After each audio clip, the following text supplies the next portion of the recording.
Evans with End Time Ministries. I do thank you for joining me on this edition of the End Time Show. You know, everyone, I don't have the answers to what's going to happen in 2024. However, the Bible does point us in the direction. The Bible foretells the future. And all we have to do once we understand these Bible prophecies is to watch them. We're watching the ongoing fulfillment of many of them. Many of the Bible prophecies have already come to pass. The vast majority of them have. There's only a few left before the second coming of Jesus Christ. And I know we can get caught up in life. We can get caught up in paying our bills and sending our kids to school. And I mean, just one thing after another. And I put up with all of that just like you guys do. But the fact of the matter is that Jesus Christ is coming back before very long. And I've got to have him on my radar. I've got to make sure I'm ready to meet him, whether he comes in a few years in the rapture or whether he comes for me this evening on my way home from work. I've got to make sure I'm ready to meet the Lord. And we've got to make sure that, hey, Lord, you're at the center of my life. So the prophecies help us to know where we're at on that timeline, you guys. And so we're going to talk about some of this today because 2024, if you haven't noticed, promises to be a pretty crazy year, especially with this presidential election that's coming up. I mean, they're bickering back and forth over what's the biggest issue in the election. Is the economy? Is it abortion? Is it the immigration down on our border, open borders? Is it Joe Biden's attack on the oil and gas industry? What's the biggest issue? And all of those are important, right? But one thing is the telltale sign. Which direction will America go? And that is the process of globalization. Globalization would solve most of these issues. Normally, somebody who is pro-globalism will be pro-abortion and pro-open borders and pro-attack on the oil and gas industry and will be pro-regulation on businesses and pro-socialism. And it just goes on and on. It's just like a big domino effect.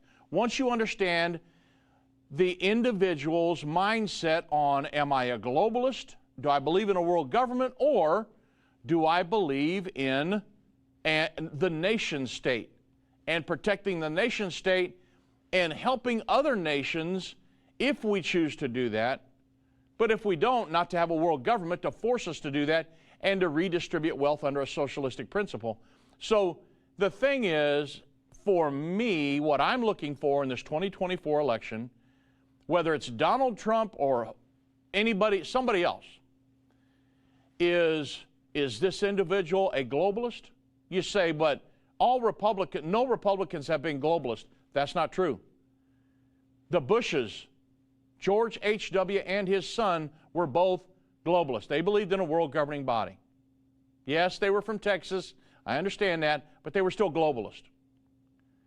And of course, to Clinton, Obama, and Joe Biden, Democrats, they were all globalist. And so you've got to understand the Republican-Democrat thing, that's pretty much out the window. What you've got to look at is the mindset of the person. Are you a globalist or do you believe in the nation state? And we signed a Declaration of Independence, not a Declaration of Interdependence. This is the biggest issue, really, for me on the upcoming presidential election. You say, well, you're trying to get us to vote for a certain candidate. I'm trying to get us to vote and steer us towards God. You say, well, what's the vote the President of the United States got to do with that? Well, if the guy's pro-abortion, I cannot vote for him. Okay? Yeah, I couldn't. Because I'm pro-life. The Bible's pro-life. So the decision really becomes easy for me. You say, well, I've heard people say, well, what about Christians that vote for somebody who's pro-abortion? I don't know how that's possible. Yeah, whoa, Dave, well, hold on a second. No, I don't know how that's possible. How could you do that? Somebody who's going to push for abortions in America? How could you How could you vote for somebody like that? I don't understand that. You say, well, do you agree with everything the guy does on the other side? No, I don't. I don't agree with everything that everybody stands for. But abortion is clear-cut for me. That issue, that's anti-Bible. And so abortion is a big thing for me. Globalism is a big thing for me because I don't want America to go pro-world government. So, don't want to go down that road. And so there's some big things to come. I mean, I'll be going in, me and Doug and Vince, we'll all be going into some great detail in the 2024 election, but it's one of the things that we're watching for coming up here in 2024. Already, they're trying to keep Donald Trump off the ballots in many states. Why would you do that? If you think you can beat him, let him run. I don't understand some of these things. Well, I actually do kind of understand it. That's actually a rhetorical question because I know the answer. But the thing is, regardless of if it's Donald Trump or not, and I voted for Trump twice. Did I agree with 100% of everything he did? No, I did not. I'll be honest with you. No, I didn't. But I know that he was anti-world government because he started pulling us out of world government in many ways. And I know that the individual that's in the White House now is pushing us into world government with every ounce of strength that he has. And so for me, it's easy. It's not about a certain individual. It's about America. And it's about biblical things. For me, that's really my goal in all of it. I am pro-America. I'm a patriot. I love America. I believe it's the greatest nation on the planet. And even though I love Israel, I love America. And I do not believe we should have open borders. I do not believe we should even be part of the United Nations. And so there's a lot of things that tie into it. And as we go along throughout the year towards the election, we'll be writing articles and doing lots of radio programs on this stuff because it's a very, very important. You can see the effects of a botched presidency. Look at the last 3+ years now. You go from the economy screaming, and we were an exporter of energy, business. I mean, everybody was making money, or the vast majority of Americans were making money, and there was jobs, and I mean, everything was just rolling. It's called capitalism. And then you get a socialist in there, and oh man, the regulations come on the businesses, and we start getting sold down the river to the world government, and all these things happen, and you scratch your head and go, hold on a minute, what happened here? I thought people that was elected president was supposed to be pro-America. Come on, you guys know better than that now, especially after the last 3+ years. And so we've got to talk about it because it's very prophetic. The Bible says the United States is not going to be part of the world government in the end time. How does that work? You say, well, that guarantees Donald Trump has to be the president. No, it does not. I don't know who's going to be the president. That's one thing the Bible doesn't give us the answer to. We're trusting God and all this stuff. But I do know that the Bible says the United States will not be part of the end-time world governing body. So there's a lot to talk about, isn't there, this year coming up all the way to the election. And man, what are we now like? We're about 10 months away. I think the election date is November 5. Today's January 3. So we're about just over 10 months away. I mean, it's going to come like very quickly. You've got to make sure you're educated on what we do. And I wonder, I got to be honest with you, I wonder if we will even have a fair election. I hope we do. That's how you make government of the people, for the people, and by the people, is to have fair elections. And that way, if somebody in office doesn't do what you want them to do, what the American people want them to do, you vote them out and vote in somebody that does what the American people want them to do. But when you lose your vote or the ability to have a fair election, then that's gone. And you say, well, what does this have to do with Bible prophecy? It has a lot to do with Bible prophecy. Because the Bible says the Antichrist world governing kingdom will be socialistic. I don't want socialism here in America. I don't want to have to bow down to the edicts of the world governing body and the Antichrist. I want the country I'm a part of to be resisting that in the end time. So the upcoming election is very prophetic once you understand globalism and the move towards a world governing body. So we'll be talking about that here in the near future. Very, very, very important. Now, let me mention real quick First Cup Coffee. Very important here. You know, you can imagine with all this stuff going on, we're working day and night to keep up with all of it, right? I mean, we're energized and motivated by our God-given purpose, but man, it sure is nice to come in here in the morning and have a cup of First Cup Coffee. These guys are Christian-owned patriots, and it's a Christian-owned patriot company. They're right out of the great state of Texas. They've got 11 different roasts. Each one are named after a specific piece of American history. Go to firstcup.com, use code Endtime to get 10% off. If you subscribe, they'll give you another 10% off. And go to firstcup.com, use code Endtime to get your 10% off and maybe subscribe today. Now, an Israeli peace agreement. Let's talk about that. An Israeli peace agreement and World War III. Say, what are we watching? This is what we're watching for in 2024. An Israeli-Palestinian peace agreement, efforts to move us towards that, and a potential World War III, which many people believe we're already in that. These are the next two events to occur on God's prophetic timeline. The two-state solution to the Israeli-Palestinian conflict, basically it envisions an independent state of Palestine alongside the state of Israel. It would be west of the Jordan River. Basically the boundary between the two states is still subject to dispute. Many people say that Israel's occupying that, but not really. And so it's going to be subject to dispute and negotiation, but it's mainly based on 67 borders with land swaps, let's say. And on December 12th, U.S. President Joe Biden expressed concern that Israel, under Prime Minister Benjamin Netanyahu, was losing, or I should say is losing global support in its conflict with Hamas. And that Biden called for a shift in Israel's approach, urging them to embrace the two-state solution. This is his end-all solution to the Israel-Palestinian Gaza situation. Just embrace a two-state solution. And Biden actually criticized the current Israeli government as the most conservative in history and said that they're making it difficult for Netanyahu to bring about this change. So, Biden emphasized the need to address the Israeli-Palestinian conflict, supporting Israel's right to confront Hamas, but also advocating for this two-state solution. I mean, he's straddling many fences here, right? And he also highlighted the challenge of ensuring Israel's security while encouraging internal reforms in the government and maintaining global support. Because why is Joe Biden doing this? Joe Biden is a globalist. And he's trying to, he's saying, Israel, you're losing global support.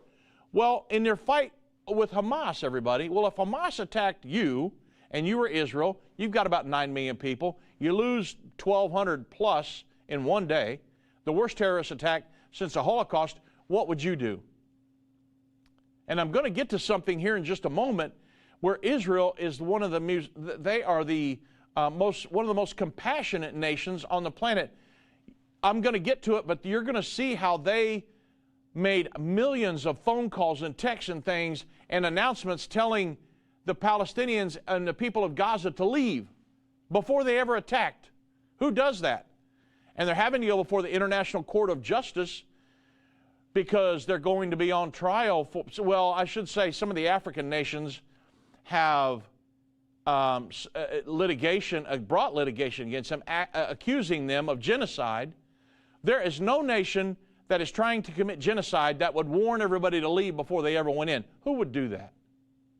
But Joe Biden is not the only one. And you can see the international community aligning itself against Israel. So, what else is going on? Well, first let me make an announcement. In this coming weekend, we're going to be going down there on Friday. I will be in Weslaco, Texas. It's my first prophecy conference of the year. I'll be at the Family Life Ministries of Weslaco. I've been there many times. It's 2403 West Mile 10 North. And again, that's down in Weslaco. It's right on the border. And that's this coming Saturday, January 6th. I'll be there at 6 p.m., me and my wife. I'll be doing the Understanding the End Time lesson. And then Sunday morning, January 7th at 10 a.m., I'll be doing Breaking Prophecy News. So hopefully you guys get there. We've always had a cram-packed house down there. So hopefully you can join us again and got some new stuff that we want to share with you. And looking forward to a great conference and a great move of God this weekend at that church down there in Weslaco. All the information is at endtime.com.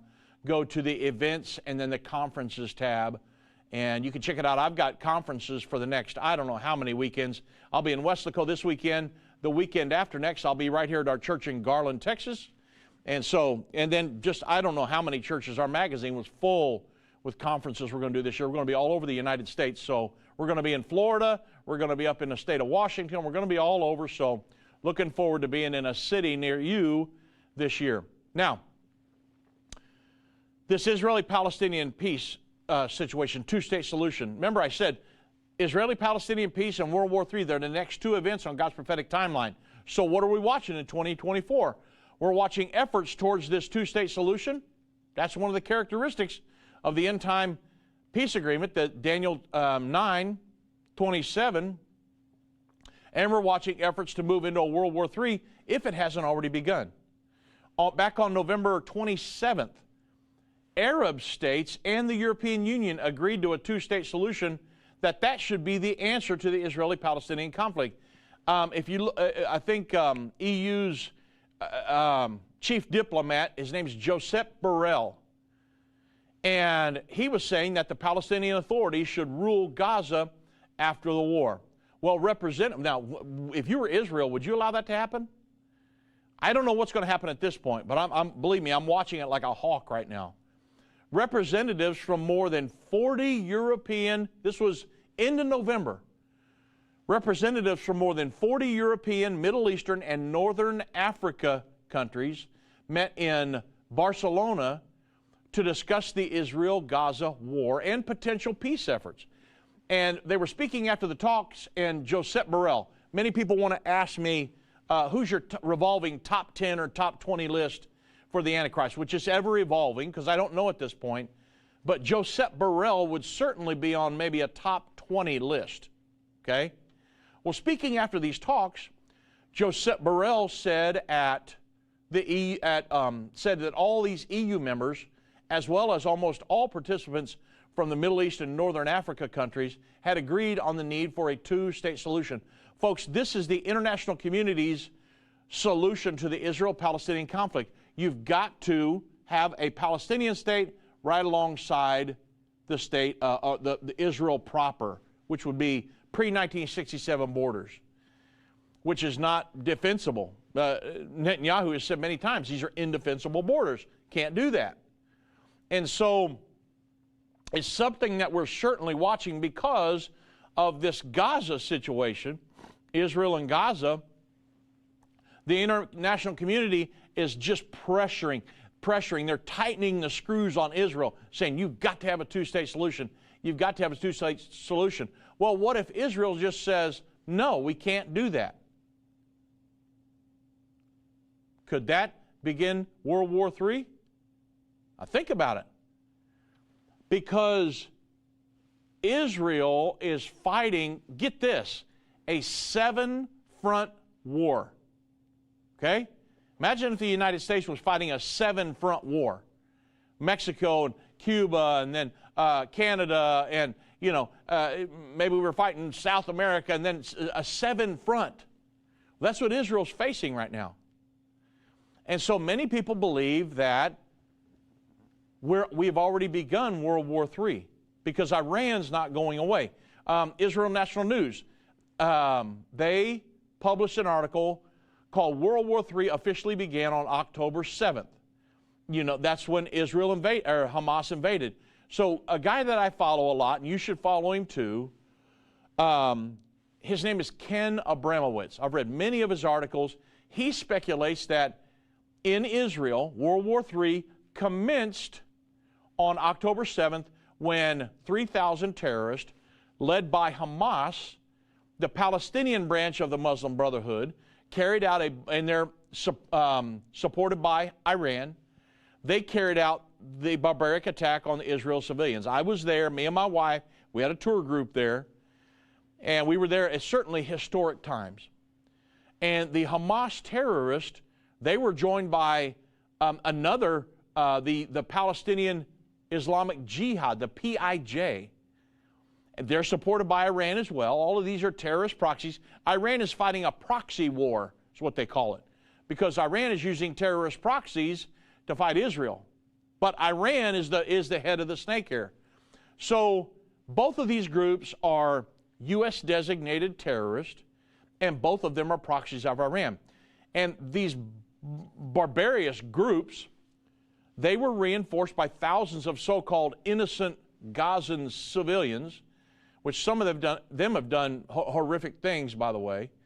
And they joined the murderous attacks and the kidnapping of children, women, men, the elderly.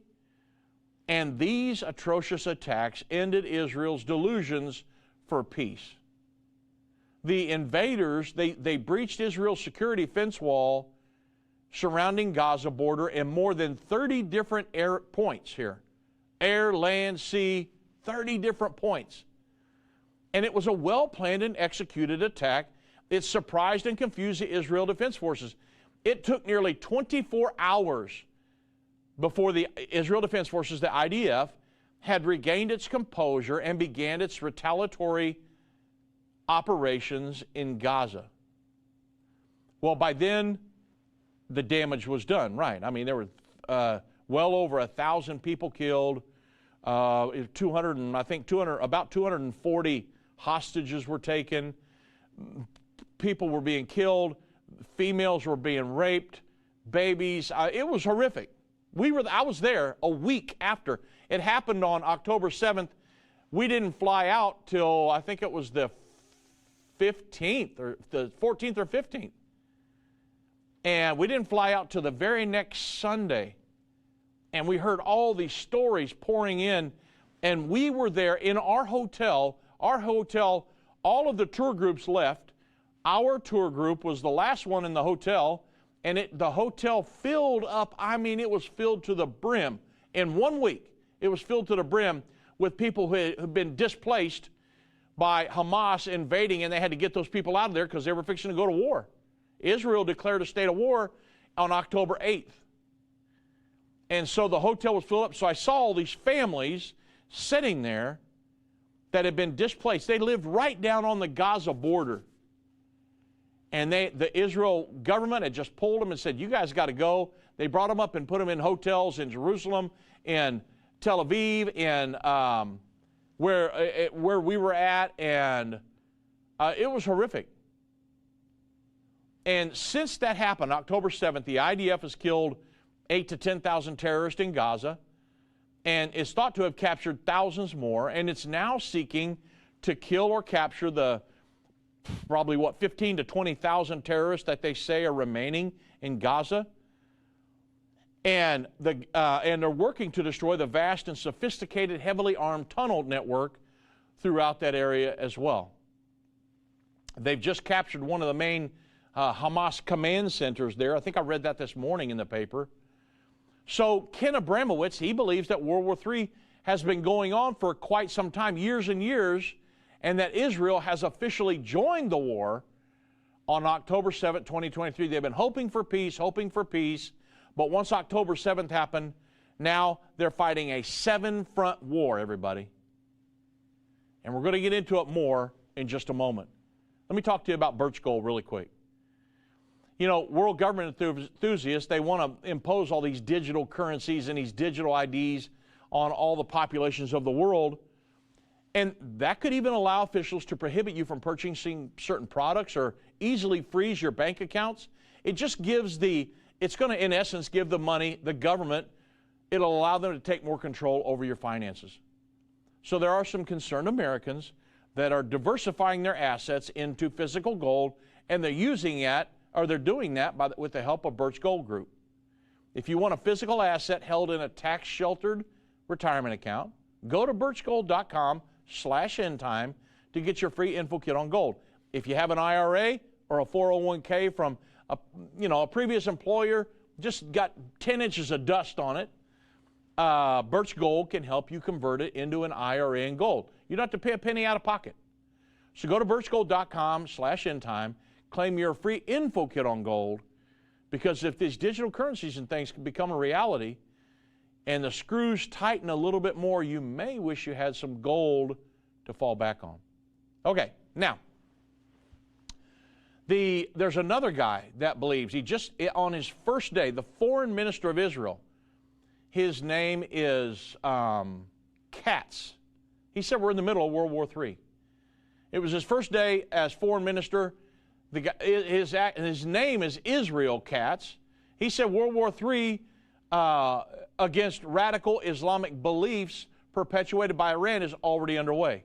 He understands the belief in Mahdiism and that Iran is wanting to, and the IRGC, the Iranian Revolutionary Guard Corps, they are indoctrinating these terrorist proxies that, hey, we're preparing the way for the Mahdi and we have to get rid of Israel and the United States out of the Middle East in order to do that. And they have a twisted belief in eschatology in Iran. And so that's what's perpetrating this war. These guys all understand that.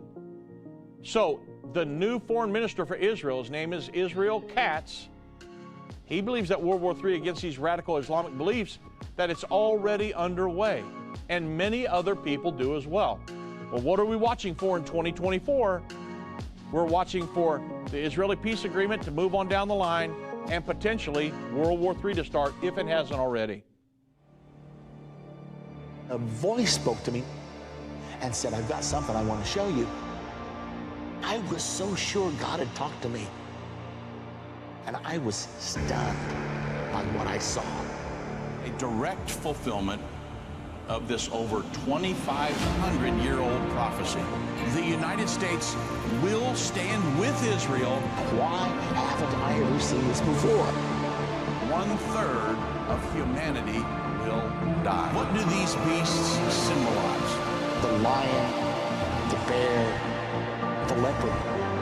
The combined beast from Revelation 13 represents the end-time government of the Antichrist. Understanding the end time.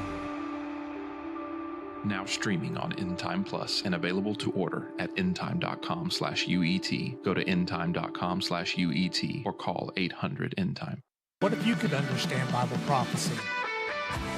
Dave Robbins, the host of the Endtime Show's TV and radio programs, is holding a free prophecy conference near you. Gain peace and understanding about what the Bible says concerning end-time prophecy. Call 1-800-ENDTIME or go to endtime.com/events to see when Dave will be in a location near you.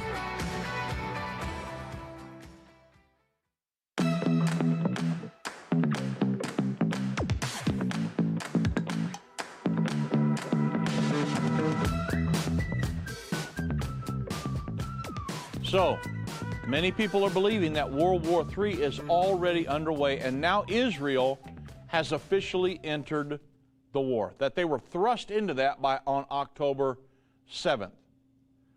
Israel's new foreign minister, Israel Katz, on his first day, said that it's already underway, and that he also emphasized that Israel is at the forefront of this war, not just against Hamas, but also against a violent radical ideology. Iran, Lebanon, Hamas, Hezbollah, Palestinian Islamic Jihad, all of Iran's proxies. And Katz attributed Hamas's October 7th attack to Iran, hindering the progress towards regional peace. The Times of Israel, they reported that Defense Minister Yoav Gallant, that he says Israel's being attacked in 7 separate theaters, a 7-front war amid the ongoing war in the Gaza Strip, and the military has so far responded to 6 of them. So he said that we're in a multi-front war, and we're being attacked from Gaza in the south, Lebanon in the north, Syria, the West Bank, right there, I mean at their waist, Iraq, Yemen with the Houthis, and Iran. So it's a 7-front war here. And so many people believe these guys are already in World War III. It just hasn't escalated to the point where it's going to be a global situation and have mass casualties. But they believe that it's going to, especially if they take off and hit hit Iran. So the Times of Israel, they also reported that Israel confirms that it's going to defend itself from Gaza and these genocide claims in The Hague next week. So what is this all about? Well, so you understand the peace agreement situation. You understand World War III. Those are the next two things to be fulfilled on God's prophetic timeline. Those will be once and done. You'll understand when the peace agreement is signed. We'll be explaining that to you. We've done it many times. But when it happens, we'll be talking about it on the radio. And then World War III. It's going to happen, and then it'll be done. But then there's the ongoing fulfillment of many prophecies. World religion that'll be created and be in power until the time of the second coming.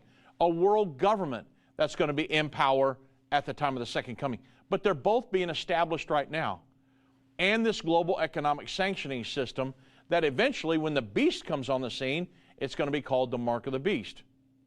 So what's happening is that there are many efforts that are on the ongoing fulfillment. Well, one ongoing fulfillment that we're watching is that the entire world, other than the United States, the Bible says the United States will stand with Israel and protect her against the dragon, the world governing body, the Antichrist, until the end.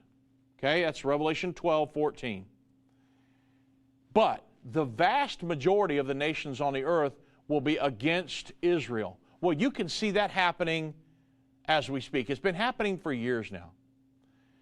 And one of the things that's happening right now, it's going to happen here, it's in the process of happening right now, but then it's going to come to fruition, is that Israel is going to have to go before a United Nations entity, and it's called the International Court of Justice. And what's happening, the first hearing at the International Court of Justice on the South African filing accusing Israel of perpetrating genocide against the Palestinians.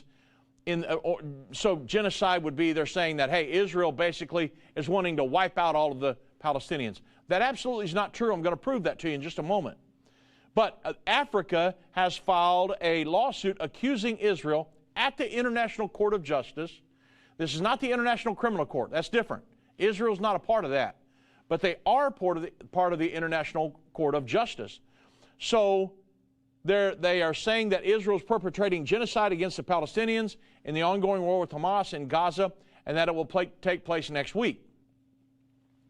Israel is a signatory, very important, to the Genocide Convention adopted by the United Nations General Assembly back in 1948, and is therefore subject to the jurisdiction of the International Court of Justice, which is a UN organization, and its rulings. So it's different than the ICC.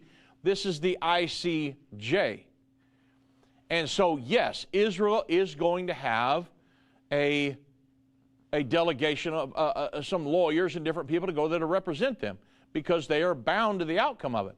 So what's happening? Many people are accusing. What's the point here? Many people are accusing, or globally, accusing Israel of committing genocide in Gaza.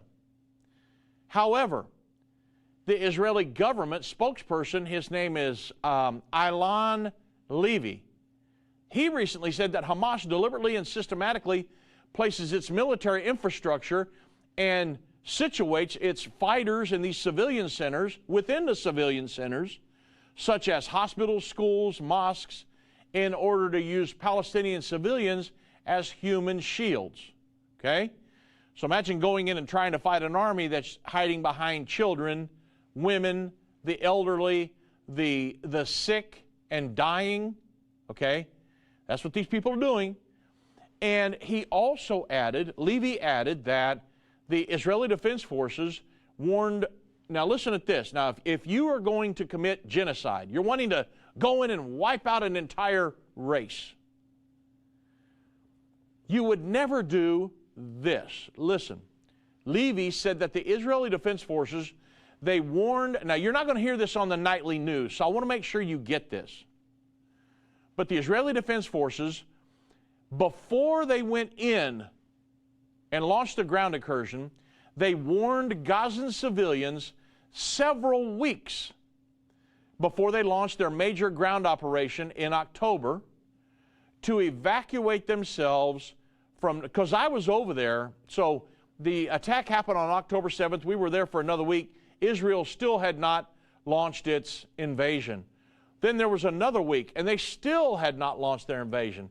And then there was more time, and everybody thought, man, when is Israel going to go in? You say, what were they doing? Number one, they were amassing their force, but they were also warning the Gazans to leave this whole time. So before they launched their major ground operation, they were telling the Gazans to evacuate themselves from northern Gaza. Get this. They placed 70,000 phone calls to businesses and apartment buildings and different things in Gaza. 70,000. They sent 13 million text messages to the people in Gaza. They left 14 million voice messages. And they dropped 7 million leaflets urging civilians to evacuate temporarily for their safety and informing them about humanitarian pauses and precise evacuation routes. Now, Israel, these African nations are taking Israel before the International Court of Justice to say, and accusing them of committing genocide, trying to wipe out an entire race of people. But is Israel doing that?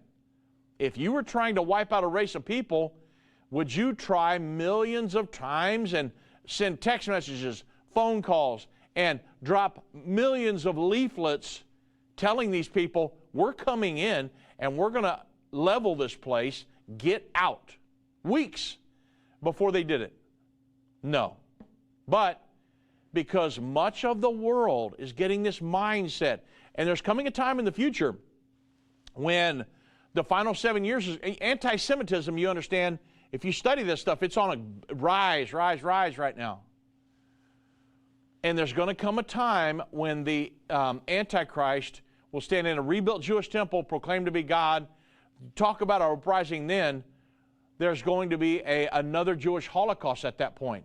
A lot of that is going to happen to the Jews right out there in the West Bank region. Jesus specifically warned them, when you see the abomination of desolation occur, you hit the ground running. If you're on the ground, if you're out in the field, don't go back to your house to get your billfold or anything. You run. If you're up on the rooftop, don't go down looking for your birth certificate or whatever. You run. Because he said in verse 21 in Matthew 24, for then shall be great time of tribulation, the greatest time of persecution that the world has ever seen or ever will see again. And that's not going to happen overnight. That just doesn't happen for it's not going to be a fluke. The world has to have their mindset already against Israel for that to happen. Well, you can see what's happening now, folks. The international community, the United Nations, is totally anti-Semitic. Okay, so with that said, let me mention Ready Pantry really quick. As Americans, we want to believe that these grocery stores, they're always going to be there. And we saw a few years ago the supply chain, that it could quickly collapse and food supplies could diminish. But, we pray for the best and we prepare for something that might not be the best, right? So what if there was a way that you could have an affordable, if nothing else, a 3-month supply of emergency food? Well, there is. ReadyPantry.com/endtime offers amazing, this 25-year shelf-stable food. It includes breakfast, lunch, dinners, even desserts. And not to mention, there's kind of a peace of mind that goes with knowing that if you can't get to the grocery store, if it's wiped out, what do? Well, imagine if you had a few buckets of this food back there. You say, well, it doesn't taste like Albernays here in Dallas. I could care less. If there's a point where I need to feed my family or starve, this stuff will taste like Albernays, okay? Shout out to Albernays Steakhouse here in Dallas. So anyway, Ready Pantry.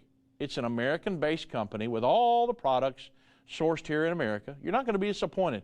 Many long-term food storage companies, they're selling products that have been in their warehouse up for many years. Ready Pantry does not do that. They deliver food to your door that was packaged within just a couple months ago. So Ready Pantry, they offer discounts of up to 20% off for 3 to 12 month supplies. Go to readypantry.com/endtime. Use code endtime, the code word endtime, and save an additional 10% off your order. You never pay shipping on any of your orders. So go to readypantry.com/endtime to get your discounts and to purchase some of the food. Okay, so where are we at now? What are we looking for to come in through 2024? The next two events on God's prophetic timeline: Israeli-Palestinian peace agreement, World War III. In my opinion, and I'm saying this is opinion because I cannot prove scripturally which one happens first, but in my opinion, it has always really been our opinion. But again, I'm stressing the word opinion because I don't know, that the war would happen first. On the heels of the war, this World War III, that would be Revelation 9:13 through 21, that would be the entrance ramp for the Antichrist. All the nations of the world, I should say the vast majority of the nations, will, after this World War III, where 1/3 of the world's population is destroyed, they're going to be willing to yield up their sovereignty to the world governing body. Hey, take control of my country, take control of our army, whatever we've got to do. We can't have a World War III scenario ever again. And that's going to be the entrance ramp for the Antichrist, because the world government that will be formed at that point, the Antichrist will eventually usurp authority over that. It's going to be a fully functioning world governing body. Right now we have a world government, but it's not fully functioning because there's the UN Security Council veto power. And the 5 victor nations of World War II can veto any decision by the General Assembly.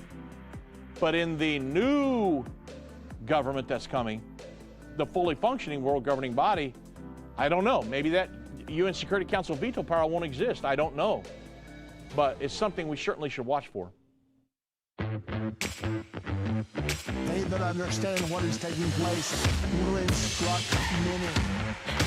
Except a man is born again, he can't enter or see the kingdom of God.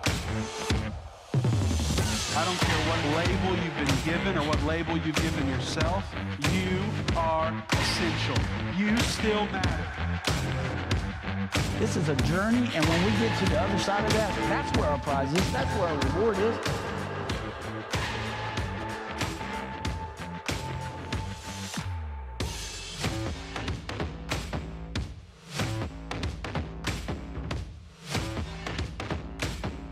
End time is not going anywhere.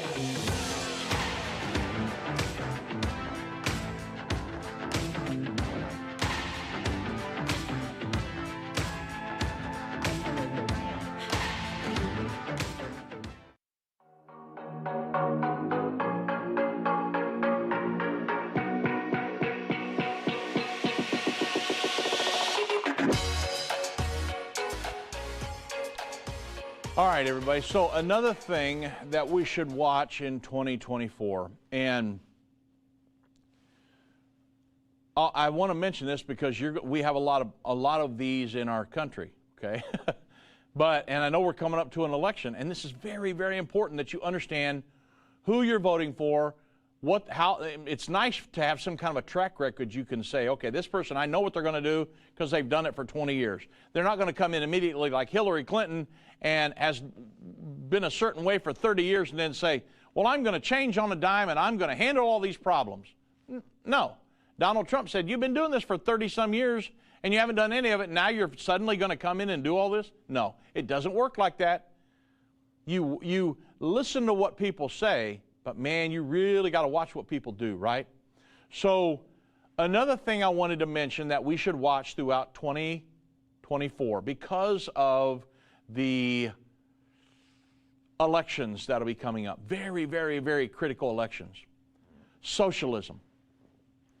The Bible says that the last time world governing body will be a socialistic one world governing body. the color red. So when you go to the four seals of Revelation 6, the colored horses are actually spirits. The white spirits, Catholicism, and I'm not going to have time to go through the whole thing, just trust me. The white spirits, Catholicism. The red spirits, communism, socialism or communism. The black spirits, capitalism. The green, the pale or green spirit is Islamism, which, by the way, is the last spirit to rise on the earth before the Great Tribulation. That's the fourth seal. The fifth seal is the Great Tribulation, okay? Read Revelation 6. So, we know that the color red is the socialistic, communistic ideology of the end-time world government of the Antichrist. The Antichrist, Satan's #1 minion on the planet, will have a socialistic, communistic mindset. So, what does that let me know as a Christian and somebody who understands prophecy? I don't want anything to do with socialism and communism. Okay? Now, when I look to the elections coming up in America, I don't want anything that has to do with socialism. I don't want anybody with socialism attached to their name. Democratic socialist. Why? People, if everybody understood the prophecies of the Bible, they wouldn't want anything to do with that. Because I don't want America going socialist. I just read an article before I come in here. I shouldn't say I read it. I reviewed an article. Went through it really quick. I didn't read every word, but I was just trying to figure out key words down through there. But I looked at the title. It was from the Jacobin magazine. And it said that socialists are getting elected to school boards in the United States of America. That, hey, we've had great victories. Socialists are getting elected to school boards in America. We are making great strides in America. Folks, if you know somebody who is allowing a socialist to be on your school board, I mean, when did socialism and communism become an okay thing in America? You understand, socialism, communism is all about control. Control. It's not about giving away free things and all that kind of stuff. No. Socialism and communism is about control. They've tried to make it so it's not this scary thing like it used to be. Yes, it is. Communistic ideologies have killed over 100 million people within the last 100 years. Okay? Because they always want more. If you look in the communist, so there's a Communist Party USA. They have a Communist Party platform. They just rewrote it, I think, in 2019. If you look in that Communist Party platform, they will say, we want to, now this is the Communist Party. I'm not talking about the Democratic Socialist of America with, what's her name, Ocasio-Cortez. Right now, I wouldn't vote for anything with socialism in it. But the Communist Party USA, it's been here since 1919 in America. You go through their Communist Party platform, and I think they say the word socialism. I think the word communism is only there like 8 or 10 times. I'm trying to remember. It's been a while since I've been through it. But it's like, in contrast, 8 or 10 times the word communism compared to maybe 75 or 100 times socialism. They actually say we want to implement socialism in America on the way to a higher phase, communism. So you start out with that. Why are they wanting to do this? They want to get socialism and communism, they're synonymous terms, really. They work hand in hand with each other. Socialism, it's they really both have the same goal, but socialism is the economic, getting control of the economy of a country. Because I can't overtake that country militarily, I need to go in by devious ways and get control of their economy. And then when I get control of the economy, then I can take over the other with rules and regulations, because if I control the money, I don't care what kind of laws they make, right? Lord Amschel Rothschild said that. And you give me control of a country's money and I don't care who makes their laws. He made that statement. Well, so here in America, the Communist Party USA has said, what we want to do is implement socialism. We want to get a control of America's economy, and then once we get full control of their economy, then we can take over with absolute complete control. It only begins with socialism, but it ends in communism, okay? So when I read articles, and I know that there will be a lot of a lot of people electing people to office all across the United States by this time next year. And I see articles by the Jacobin magazine, which is one of the leading socialist voices in America. Jacobin. Starts with a J, Jacobin magazine. And they say, we're making great strides. We've elected tons of socialists to school boards in the United States. I'm sitting here going, what is going on? What the mindset of everybody that's voting in open socialist into our governments and on our school boards and different things? Folks, if you understood Bible prophecy, you say, well, how do you know the end-time world government, the Antichrist, is going to be a socialist? Very easy. In the four seals, the white Catholicism, red communism, black capitalism, green Islamism. They're spirits controlling the ideologies of mankind in the end time. The red spirit. Go to Revelation 17:3. The Lord is showing John the judgment of the great whore, the mother of harlots and all her daughters. God's going to judge that entity. It's the false religious system in the end time. And it's depicted as a woman, the mother of harlots. She's a female, depicted as a false church in the end time. Well, Revelation 17:3, the Bible says that John saw a vision of a woman, this mother of harlots, sitting on the back of a seven-headed, ten-horned beast, a scarlet-colored seven-headed, ten-horned beast. The seven-headed, ten-horned beast is symbolic of the end-time world government. It's the same one in Revelation 13, the seven-headed, ten-horned beast, this combo world-governing beast. But there's another clue in Revelation 17:3, very important. It's a red, a scarlet, a synonymous term, red beast.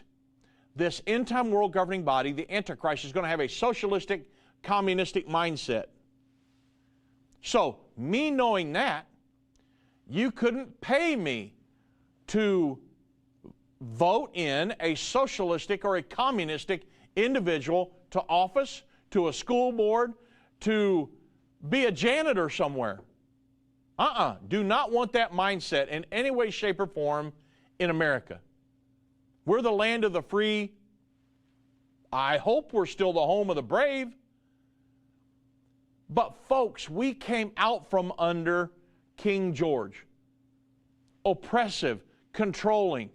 We came here because our forefathers wanted to start a new Christian-oriented society who would not be controlled by a oligarch, a king, somebody who just thumbed down, take control of your property and all this other. Okay. But what's happening is there are people voting those types of individuals into office. You say, well, the school board person, they're not a king. It's what the people try to influence your children to do. And with me, a prophecy teacher, knowing that the end-time world government and the Antichrist are going to be socialistic, I want to keep that out of America. Well, I love America. And I don't want to see America go the way of a communistic country. If we went socialistic, communistic here, we would be in the poorhouse. You say, well, no, I mean, a lot of Europe's socialistic, but they're not in the poorhouse. Well, the fact of the matter is that look at a Venezuela type situation. Very rich in resources, but those people are digging in trash cans, folks, to try to get something to eat because they've implemented communism there. And so it's all about control. It's the war of attrition. Just wear people down, take more and more control of their money, more and more control of their businesses, more and more indoctrination to their children, and more regulations on their businesses. It's socialism. ESG, that's a soft sell for socialism. And the social credit scores, a soft sell for socialism. It's just control, control, control on your business, control on your family. And again, America signed a Declaration of Independence. The government is supposed to be of the people, for the people, by the people. And when it becomes the government's of the government, for the government, by the government, you got a problem. We've lost America. So why in the world would you want to openly vote in socialist or communist? You could only do that if you were indoctrinated. And you thought, well, hey, they promised me free health care and free this and free that. You need to understand how many millions of strings are attached to those supposed free things. Because when somebody can give you something, then they've got you. The government's in control of your health care. The government's in control of your education, and they can take that away. There's a million strings attached to that. The best thing to do is get out and work for it, earn it, and then you're not attached to the government. But the problem is, the government, our current government, is really good about oppression. And, the gas prices are rising. And now what you're going to, I watched the other day, I saw the other day, this is an election year. Think about this. And Joe Biden has said that we're drilling for more oil now. Imagine that. It's an election year. Gas prices are starting to dip. It's a miracle, right? You guys understand what's going on. It's an election year. Joe Biden wants to get reelected. So, hey, let him drill. What do you think he'd do in his second term? Wow. Okay, so there's a lot of stuff to watch for in 2024, right? Man, I've got several other topics. I mean, there's all kinds of stuff we could go through. But you got to be aware. Be up and about your Father's business. Make sure you're watching and you're vigilant, because there's an enemy out there. And I want to make sure, number one, we're preparing people for the second coming. And number two, mentally and physically for the times just ahead.